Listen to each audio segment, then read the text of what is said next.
আজকে আপনাদেরকে দেখাতে চলেছি লাঞ্চ থালি। তো প্রথমে করব থোড়। থোড় আপনারা সকলেই করেন, অনেকে এমনি ভাজা করেন কালো জিরে দিয়ে, অনেকে করেন সর্ষে দিয়ে, অনেকে আমি জানি না নারকেল দিয়ে কেউ করে কিনা, তো হয়তো করে, এক একজন এক এক রকম করে। তো আমি আজকে নারকেল দিয়ে করেছি। আমি সর্ষে দিয়েও করি, সর্ষে দিয়েই করি সবসময়, কিন্তু আজকে আমি নারকেল দিয়ে করেছি। ভীষণ সুন্দর খেতে হয়েছে। তো তারপরে করব ফুলকপি আলুর ডালনা। তারপরে করব খুব সাধারণ একটা চিংড়ি মাছের ঝাল, বড় থেকে বাচ্চা প্রত্যেকেই খেতে পারবে এরকম একটা চিংড়ি মাছের ঝাল করেছি। তো চলুন দেখতে থাকুন আমি কী কী রান্না করেছি, আসুন। থোড়টা কুচি কুচি করে কেটে প্রেশার কুকারে দিয়ে দেবো। প্রেশার কুকারে বেশ 3-4টে সিটি দেবে, তারপরে নামিয়ে থোড়টাকে ঠান্ডা করে নেব। ঠান্ডা করার পর থোড়টাকে ভালো করে চিপে জলটাকে ঝরিয়ে নেব, যাতে জল না থাকে। জল থাকলে একটু সময় লাগে। কড়াই বসিয়ে দিয়েছি, কড়াইয়ের মধ্যে দিয়ে দিলাম সর্ষের তেল।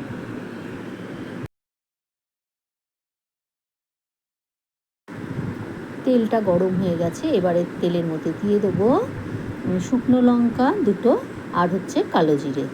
কালো জিরে দিলেই বেশ ভালোই টেস্ট লাগে, কালো জিরেটা ভালো গন্ধ রয়েছে। তারপরে থোড়টা দিয়ে দিলাম। এবার একটু ভালো করে নাড়াচাড়া করব।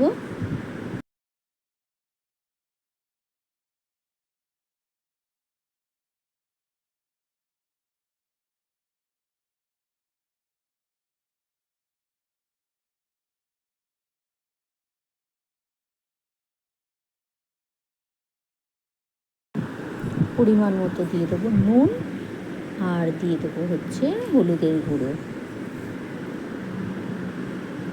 সাথে দিয়ে দেবো কাঁচা লঙ্কা চিড়ে।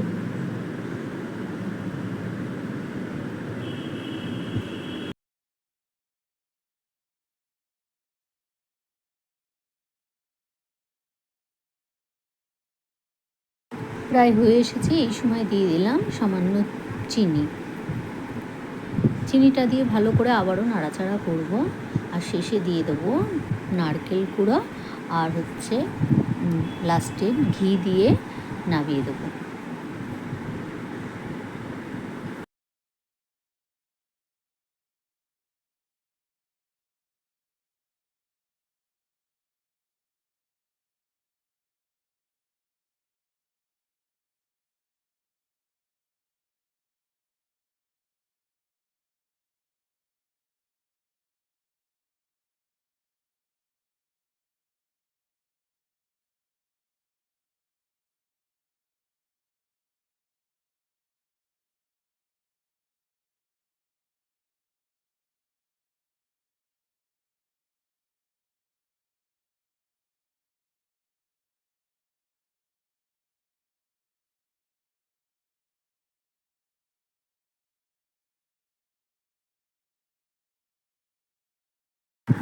এবারে রান্না করব ফুলকপির ডালনা। ফুলকপিগুলোকে আমি একটু ভাপিয়ে নিয়েছি।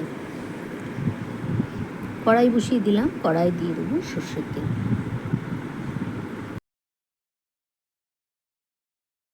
আলুগুলোকে আমি কিন্তু 2টো সিটি মেরে নিয়েছি, একটুখানি যাতে নরম হয়ে যায়, তো মশলার সাথে কষাতে তাহলে সুবিধা হবে।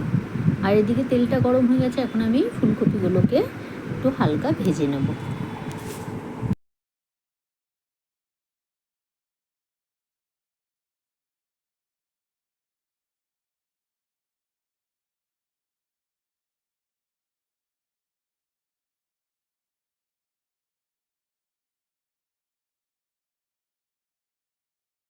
এডিট করতে করতে ফোড়নের জায়গাটা স্কিপ করে গেছে। এখানে আমার ফোড়নে ছিল তেজপাতা, শুকনো লঙ্কা, একটু মৌরি, একটু জিরে, আর গোটা গরম মশলা। এটাই ছিল ফোড়নে। আলুটা তো ভাপানোই ছিল, তারপর আলুটাকে একটু ভেজে নিলাম। এবারে দিয়ে দিলাম টমেটো পেস্ট, 2খানা ছোটো ছোটো টমেটোকে আমি গ্রেটারে ঘষে নিয়েছি। দিয়ে দিলাম কাঁচা লঙ্কা, এখানে আছে জিরের গুঁড়ো, ধনের গুঁড়ো, সব কিন্তু আপনারা আপনাদের পরিমাণ মতোই দেবেন। লঙ্কার গুঁড়ো, হলুদের গুঁড়ো, নুন আর মিষ্টি সবটাই আপনাদের যতটা পরিমাণ সেই অনুযায়ী দেবেন। আমি আর মাপটা বললাম না এখানে। তো দিয়ে ভালো করে একটু কষিয়ে নেব। কষিয়ে নেওয়ার পর কিন্তু তারপরে ভাজা ফুলকপিগুলোকে দিয়ে দেবো।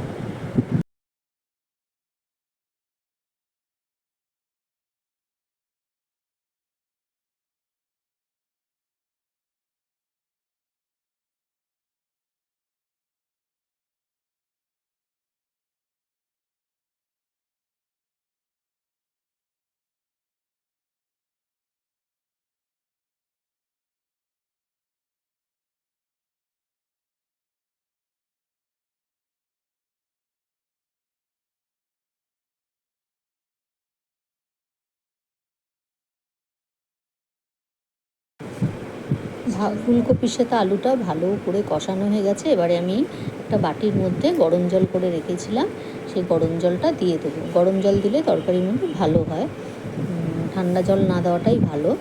তো দিয়ে দিলাম, এবারে বেশ কিছুক্ষণ ঢাকা দিয়ে হতে দেবো তরকারিটা।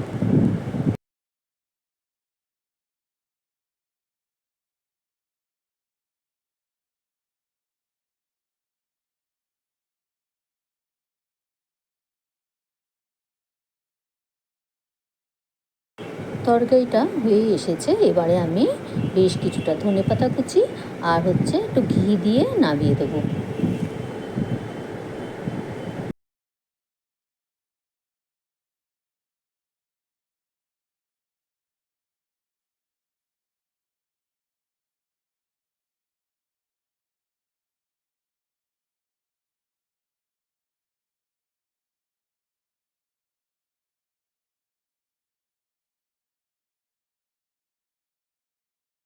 এবারে রান্না করব চিংড়ি মাছের ঝাল। কড়াই বসিয়ে দিলাম, কড়াইটা হয়ে গেছে গরম, দিয়ে দিলাম সর্ষের তেল। চিংড়ি মাছটা আগে থেকেই আমি ভালো করে ধুয়ে নুন হলুদ মাখিয়ে রেখে দিয়েছি। এবারে তেলটা হয়ে গেছে গরম, এখন আমি চিংড়ি মাছটা আগে ভেজে নেব।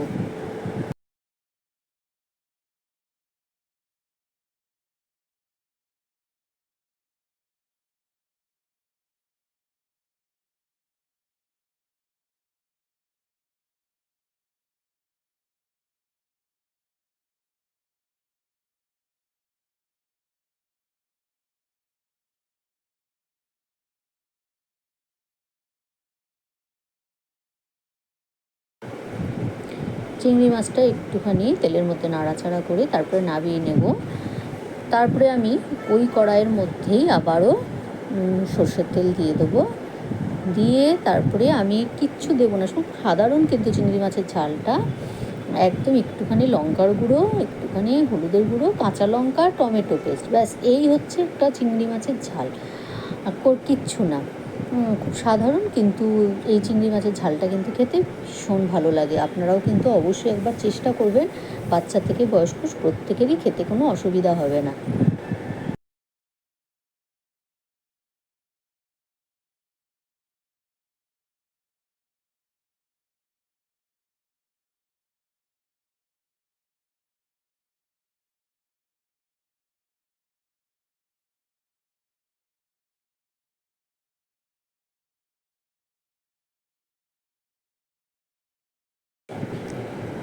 একটু ভালো করে নাড়াচাড়া করে কিন্তু ভাজা চিংড়ি মাছটা এর মধ্যে দিয়ে দেবো।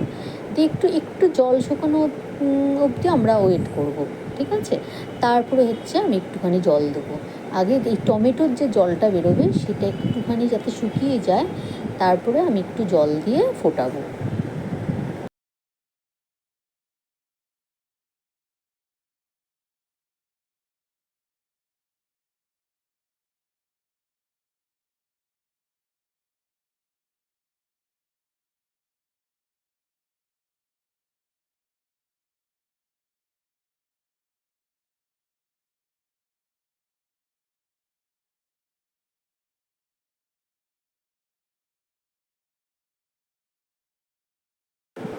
হয়ে গেছে চিংড়ি মাছের ঝাল, এখন দিয়ে দিচ্ছি একটু ধনেপাতা কুচি, দিয়ে নামিয়ে নেব।